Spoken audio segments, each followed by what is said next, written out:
Kisah Uwais Al-Qarni, pemuda yang terkenal di langit. Kisah ini bercerita tentang seorang pemuda bernama Uwais Al-Qarni yang hidup pada zaman Nabi Muhammad SAW. Nama Al-Qarni yang disematkan padanya memiliki arti yang dalam bahasa Arab, penghuni langit. Melalui kisah ini kita akan mengetahui siapakah sosok Uwais yang namanya sangat terkenal sampai ke langit. Ternyata hal ini terjadi karena ketaatan Uwais kepada ibunya. Uwais adalah seorang pemuda yang berasal dari negeri Yaman. Sejak lahir, ia memiliki penyakit sopak, timbul bercak-bercak putih di seluruh badan. Uwais adalah pemuda yang soleh dan giat bekerja. Sehari-hari ia mengembala domba milik para tetangga untuk memenuhi kebutuhan hidup. Uwais tinggal berdua dengan ibunya yang lumpuh dan buta. Walaupun hidup miskin, Uwais selalu bersyukur dan sangat menyayangi ibunya. Ia selalu berusaha memenuhi segala permintaan sang ibu. Uwais anakku, kemarilah sebentar nak. Baik ibu, apakah ada yang engkau butuhkan? Anakku sayang, mungkin hidup ibu sudah tak akan lama lagi. Ada satu keinginan ibu yang ingin sekali terwujud. Jangan berkata seperti itu ibu. Katakan padaku, apa permintaan ibu itu? Sebelum saat itu tiba, ibu ingin melaksanakan haji. Mendengar perkataan ibunya, Uwais hanya termenung sambil berpikir. Aku sangat ingin mewujudkan permintaan ibu. Mohon ibu bersabar sampai saat itu tiba. Aku akan mencari cara agar kita bisa pergi ke Mekah untuk melaksanakan ibadah haji. Oh, terima kasih nak.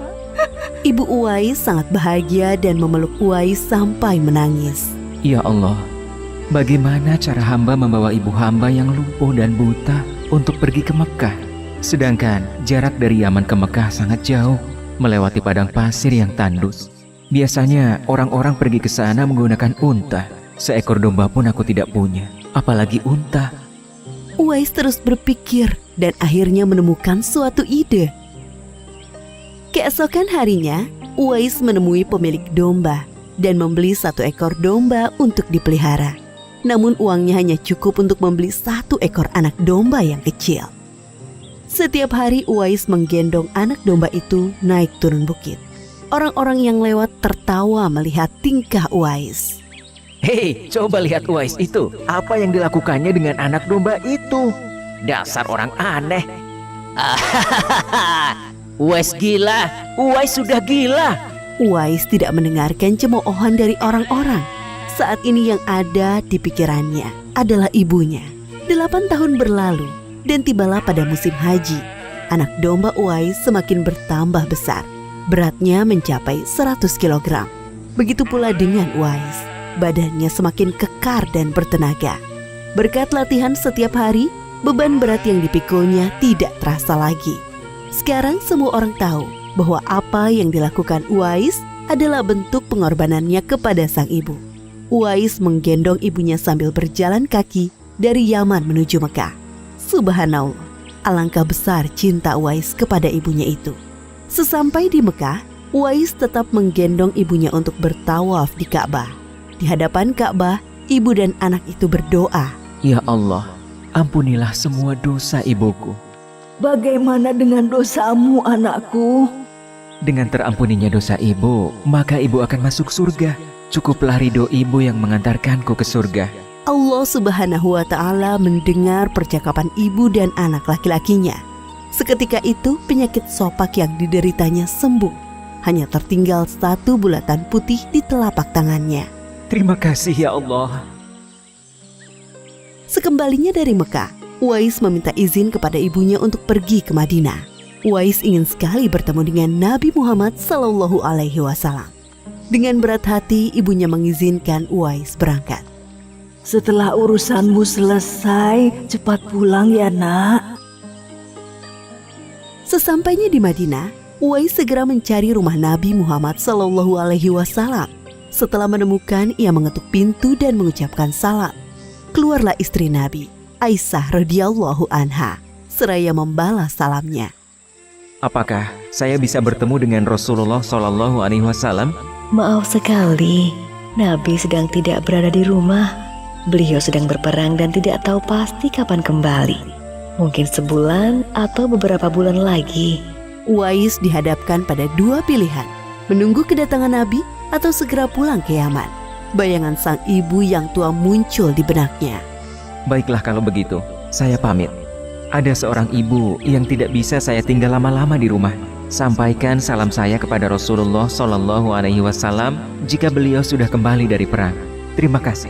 Uwais kembali ke Yaman dengan perasaan haru dan sedih. Di satu sisi Uwais sangat ingin bertemu dengan Nabi Muhammad SAW. Namun di sisi lain, ia sangat mengkhawatirkan kondisi ibunya. Akhirnya ia memilih untuk segera pulang ke Yaman. Peperangan telah usai dan Nabi Muhammad SAW pulang ke Madinah. Aisyah radhiyallahu anha menceritakan perihal pemuda yang mencari beliau. Nabi mengatakan bahwa Uwais adalah pemuda yang sangat taat kepada ibunya. Karena ketaatan kepada ibunya itu, nama Uwais sangat terkenal di kalangan penduduk langit. Seperti yang tersebut dalam hadis Sahih Muslim Syarah An-Nawawi nomor 2542, dikatakan bahwa sebaik-baiknya tabi'in adalah Uwais Al-Qarni.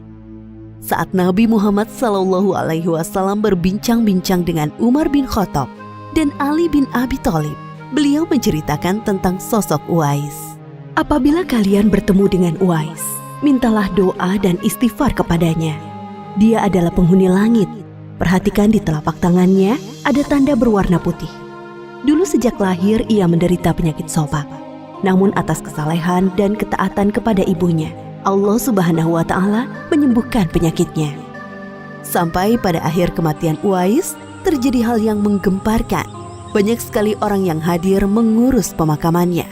Orang-orang itu adalah penduduk langit yang dikirim oleh Allah Subhanahu wa Ta'ala. Subhanallah, Maha Suci Allah, sungguh mulia sosok Uwais ini. Demikianlah kisah Uwais Al-Qarni, pemuda yang namanya terkenal di langit. Karena ketaatan pada ibunya, Allah Subhanahu wa Ta'ala meninggikan derajatnya. Dalam kisah ini dapat kita ambil pelajaran berharga bahwa kita harus berbakti kepada orang tua.